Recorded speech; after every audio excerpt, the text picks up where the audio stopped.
On this episode, we are going to go over my chip strategy, so make sure to stay for that at the end of this video. But we're also going to go over Blank Game Week 28 and Blank Game Week 31, so you can strategize for these blanks and doubles coming up at the tail end of this season.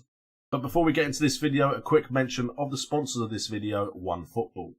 OneFootball is an app that you can customize for yourself on Android or iOS to keep you up to date with what you want to keep up to date with in the world of football. Just download it onto your device and you can customize it for Premier League results. You can customize it for transfer news. You can customize it to follow any club in the world pretty much that you are interested in knowing the results for and news for. So check out the top link in the description down below. Check out OneFootball and you won't regret it. So guys, let's get straight into this video. Let's not mess about. Let's get to the nitty gritty and actually discuss what the blanks and doubles mean and what you can do about it to maximize your FPL points. We're going to start off with the easy one, and just for coverage's sake, there is a potential for a double game week 29 with Manchester City because of their Carling Cup fixture being put somewhere else instead of them having a backlog of fixtures, but that isn't confirmed yet. That is something you can definitely just be ready for with the knowledge that it could happen going into game week 29. But let's start off with game week 28 and what it actually means, blank and double game weeks, for those of you players that are new to FPL this season. So game week 28, blank game week 28, is a game week where there will be two fixtures that need to be rescheduled, which means they won't be happening in game week 28.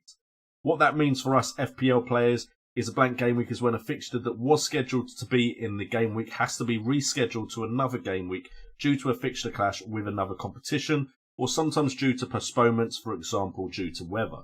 These fixtures will be put into other game weeks, which then makes a double game week happen, where a team played twice in one FPL scheduled game week. In that game week, that means they could potentially get double points as they play 180 minutes instead of 90 minutes in a game week, and that is something as FPL players we could take significant advantage of. But also with blank game weeks, we can take significant advantage by the fact that the casual players, the players that don't watch my videos, will not potentially know that their teams aren't playing in a specific game week like blank game week 28.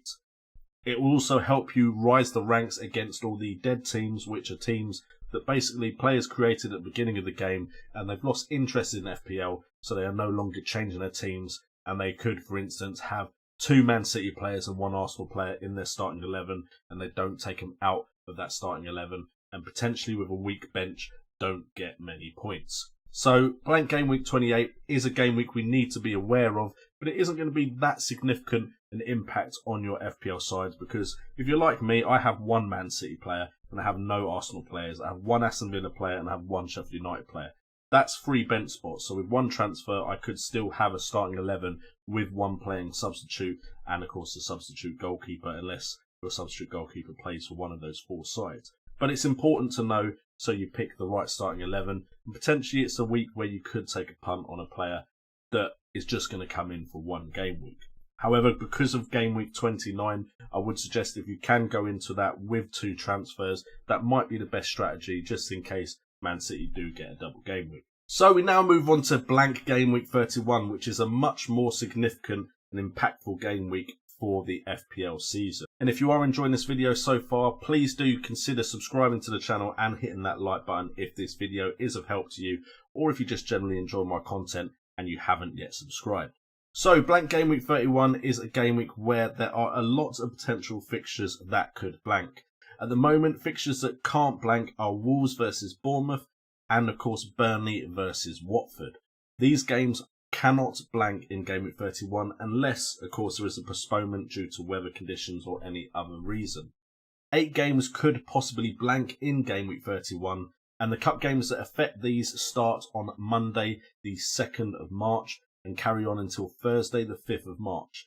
Game week 29 starts on the 7th of March, which means by then we could have a good idea of which fixtures will blank in game week 31. Game week 29 could again, like I said, be a double game week for Man City, and one of the sides they face, most likely Arsenal or Chelsea, will be the fixtures that are moved to game week 29 for Man City. To go into a bit more details for you guys, there are 2 fixtures which should result in a blank no matter what. Those are Chelsea versus Man City, where if Chelsea beat Liverpool or Man City beat Sheffield Wednesday, this fixture will be a blank. Now, if both happens, that does of course mean that Liverpool's fixture would not be a blank versus Crystal Palace for that game week. And then we have Man United versus Sheffield United, where if Man United beat Derby or Sheffield United beat Reading, this will also be a blank, but of course both could happen. However, because both are playing sides that aren't in the Premier League, this doesn't affect the likelihood of another fixture blanking. And then if certain results occur in the Cup, these games will also blank. It's Leicester versus Brighton, Southampton versus Arsenal, Tottenham versus West Ham, Liverpool versus Crystal Palace, Newcastle versus Aston Villa, and Norwich versus Everton. And if my maths is correct, which I really hope it is, seeing as I'm putting this video out, it should be a max of 7 fixtures that could blank in this game week. With all that information at the moment, this is the chip strategy that I'm most likely going with. And as we get a little bit more into the game week, I will try and put up a video where we do discuss other potential strategies if you don't have all your chips left.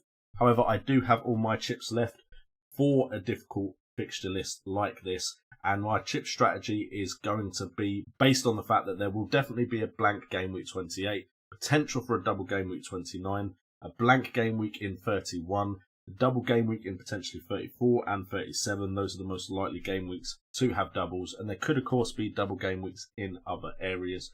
So the strategy is to transfer in potential double game week players in advance if they have a good run of fixtures leading up to my wildcard. Game week 31 will most likely be a free hit.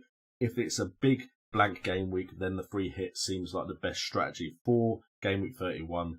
Wildcard in game week 33 or 36, depending on whether one or the other looks the most beneficial for bench boost, which will be in game week 34 or 37, depending on when I play my wildcard.